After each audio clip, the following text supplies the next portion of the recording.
Supreme court की जानिब से सानहा APS के ज़िम्मेदार फ़ौजी अफसरान के खिलाफ 4 हफ्तों में सख्त एक्शन लेने के अहकामात के बाद अब ये सवाल किया जा रहा है कि क्या वज़ीर-ए-आज़म ऐसा कर पाएंगे या नहीं, क्योंकि अगर वो एक्शन नहीं लेते तो तौहीन अदालत होगी और अगर एक्शन लेते हैं तो फ़ौज की तौहीन का ख़तरा है।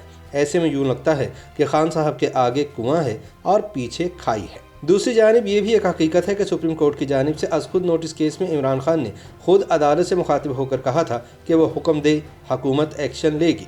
वज़ीर-ए-आज़म ने सुप्रीम कोर्ट में ये ऐलान भी किया कि उनके दौरे हुकूमत में मुल्क में कोई मुक़द्दस गाय नहीं और वो कानून की हुक्मरानी पर यकीन रखते हैं। लिहाजा अब जबकि सुप्रीम कोर्ट ने वज़ीर-ए-आज़म के इस बयान के बाद इन्हें सानहा APS के ज़िम्मेदार सीनियर फ़ौजी अफसरान के खिलाफ कार्रवाई का हुक्म दे दिया है तो इनके लिए मुश्किल सूरत हाल पैदा हो चुकी है। वाज़ेह रहे कि सानहा APS में शहीद होने वाले मासूम बच्चों के लवाहिकीन साबिक आर्मी चीफ जनरल राहिल शरीफ, साबिक ISI chief lieutenant general Zaheerul इस्लाम, साबिक कोर कमांडर पेशावर हिदायतुर रहमान, साबिक वज़ीर दाखिला चौधरी निसार अली खान और साबिक वज़ीर आला खैबर पख्तूनख्वा परवेज़ खटक के खिलाफ अपने फ़राइज़ की अंजामदही में नाकामी पर मुकदमा दर्ज कराने का मुतालबा कर रहे हैं।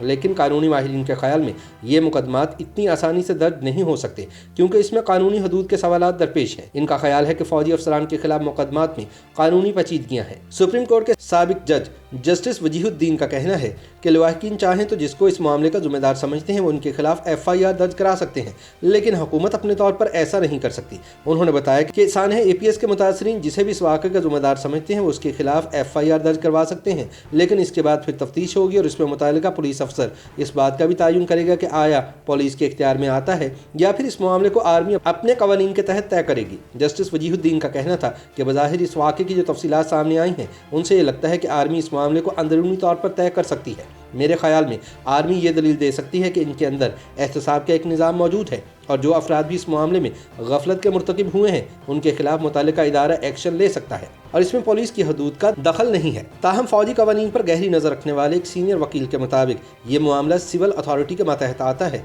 और लवाहिकीन ना सिर्फ ये FIR दर्ज करा सकते हैं बल्कि इसके बाद पुलिस मुतल्लिका आर्मी अफसरान को तलब कर सकती है और अगर आर्मी अफसरान इंसाफ के हसूल की राह में रुकावट डालें या तफ्तीश में ताउन ना करें या इसमें रुकावट डालें तो उनको गिरफ्तार भी किया जा सकता है। उनका कहना था कि इस हवाले से सुप्रीम कोर्ट का एक फैसला मौजूद है, लेकिन बाज़ नाक़दीन का ख्याल है कि पाकिस्तान में कमीशन बनते हैं, हज़ारों सफ़ात लिखे जाते हैं, लेकिन अमली तौर पर कोई ऐसा इक़दाम नहीं उठाया जाता कि किसी भी जुर्म या गफलत के मुर्तकिब अफराद को सज़ाएँ दी जाए।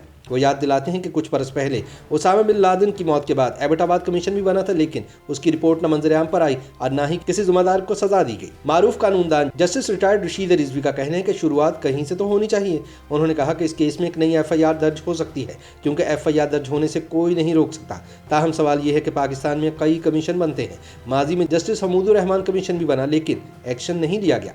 जस्टिस रशीद रिजवी का कहना था कि APS के वाक़े के हवाले से होने वाली समाअत के बाद कम अज़ कम शुरुआत कहीं से तो होनी चाहिए और किसी को तो सज़ा मिलनी चाहिए, वरना मुल्क में ये मामलात इसी तरह चलते रहेंगे। याद रहे कि आर्मी पब्लिक स्कूल पर हमले के बाद एक आला सतही जुडिशल कमीशन बनाया गया था, जो कि पेशावर हाई कोर्ट के जस्टिस मोहम्मद इब्राहिम खान की सरबराही में कायम किया गया था। कमीशन ने 500 से ज़ायद सफ़ात पर मबनी रिपोर्ट जुलाई 2020 में चीफ जस्टिस ऑफ पाकिस्तान को इरसाल की थी।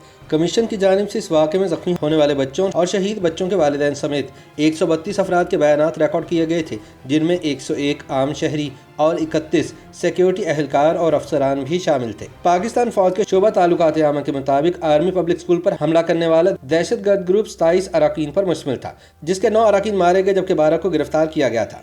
पाकिस्तानी हुकाम ने इस वाक़े में मुलव्विस चंद अफराद को फौजी अदालतों में मुकदमा चलाकर सजा दी। ताहम शहीद होने वाले बच्चों के वालिदैन का मौक़िफ़ रहा है कि उनके बच्चे एक छावनी में कायम फ़ौज के ज़ेर इंतज़ाम स्कूल में हसूल तालीम के लिए गए थे।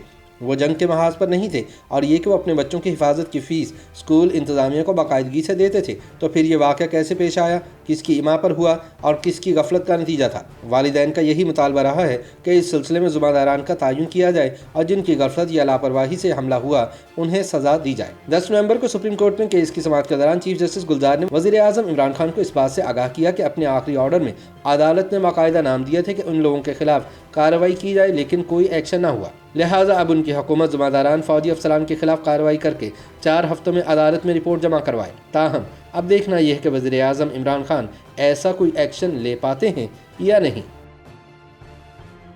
YouTube पर गूगली न्यूज देखने के लिए youtube.com की सर्च बार में गूगली न्यूज टीवी टाइप करें। गूगली न्यूज के पेज पर सुर्ख रंग के सब्सक्रिप्शन वाले बटन पर क्लिक करना ना भूलिए। YouTube पेज पर अपलोड होने वाली वीडियो से बाखबर रहने के लिए बेल आइकन पर क्लिक कीजिए। आपको हर नई वीडियो के बारे में नोटिफिकेशन मौसूल हो जाएगा।